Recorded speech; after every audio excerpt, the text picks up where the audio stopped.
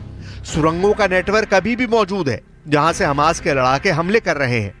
अब सवाल उठता है कि 200 दिन की जंग के बाद भी हमास अभी तक इजराइल के सामने घुटने क्यों नहीं टेक रहा है। इसके पीछे है हमास के वो नेता जो आखिरी सांस तक इजराइल से जंग करने पर आमादा है।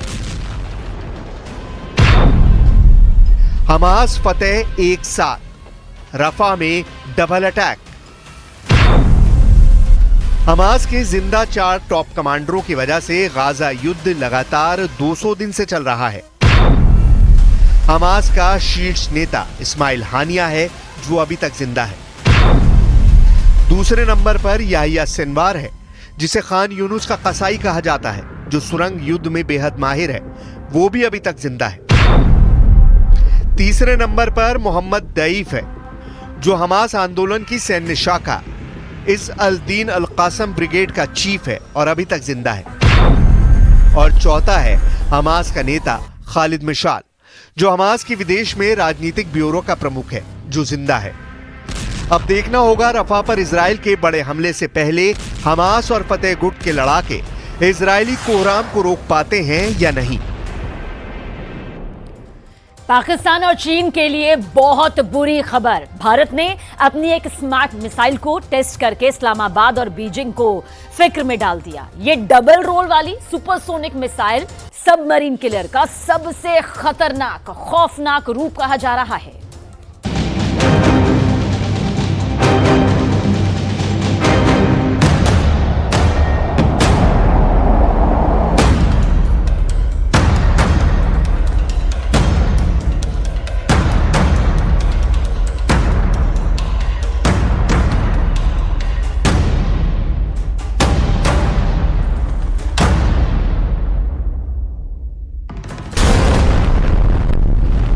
पहले काउंटडाउन चला, फिर धुआं उठा और फिर गगनभेदी शोर,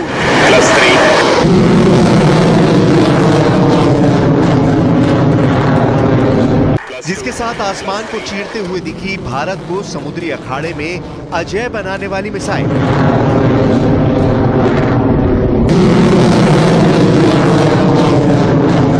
जिसकी तेजी का, तेज हमले का, तबाही का अंदाजा भी दुश्मन नहीं लगा सकते।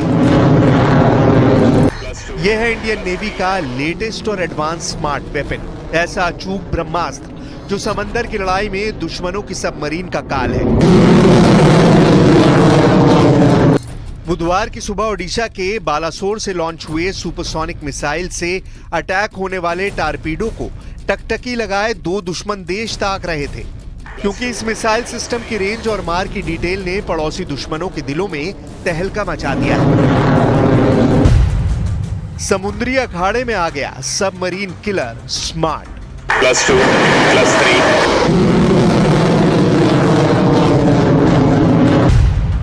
समंदर में धौंस जमाने से बाज आएगा ड्रैगन।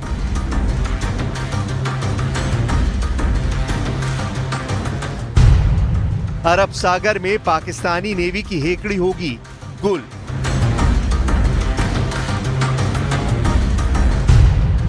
डबल फ्रंट पर धमाके को तैयार भारत का सुपरसोनिक हथियार।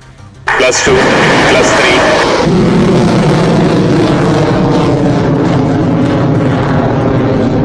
हिंद महासागर में चीन की चौधराहट की काट है।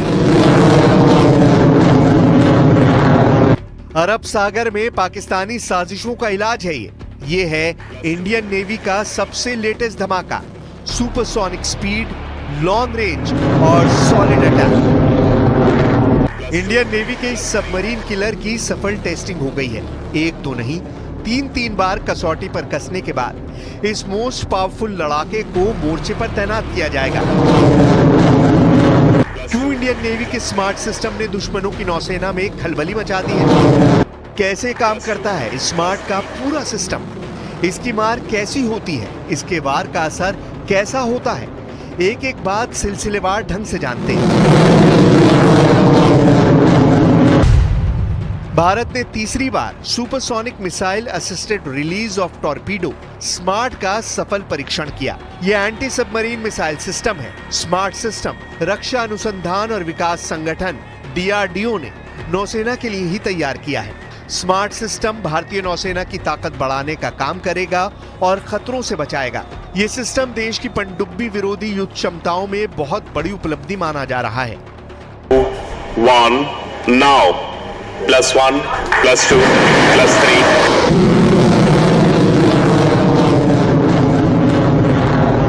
वजह है स्मार्ट की मारक क्षमता। ये दुश्मनों की अदृश्य पनडुब्बियों को समंदर में करीब 650 किलोमीटर दूर से दफन कर सकता है। असल में स्मार्ट सिस्टम दो हथियारों का मेल है, जिसमें सुपरसोनिक मिसाइल और पनडुब्बी किलर टॉर्पीडो की जोड़ी है। मिसाइल से तूफानी रफ्तार और बारूदी टॉर्पीडो से तबाही लाने वाला प्रहार। स्मार्ट सिस्टम कैसे दुश्मनों का काम तमाम करता है, देखिए। समंदर में मौजूद दुश्मन की पनडुब्बी को स्मार्ट सिस्टम से लॉन्च हुई मिसाइल 650 किलोमीटर दूर टारगेट बना लेती है। अगर स्मार्ट को ग्राउंड मोबाइल लॉन्चर से दागा जाए तो ये कैसे काम करती है, ये एनिमेशन के जरिए आप देखिए। ठीक ऐसा ही अटैक स्मार्ट सिस्टम बैटलशिप से लॉन्च होकर भी करता है। पहले सुपरसोनिक मिसाइल दागी जाती है। मिसाइल GPS सिस्टम की मदद से दुश्मन की सबमरीन की निशानदेही करती है और उसके नजदीक गहरे समंदर में टॉर्पीडो पनडुब्बी को एक झटके में तहस नहस कर देती है।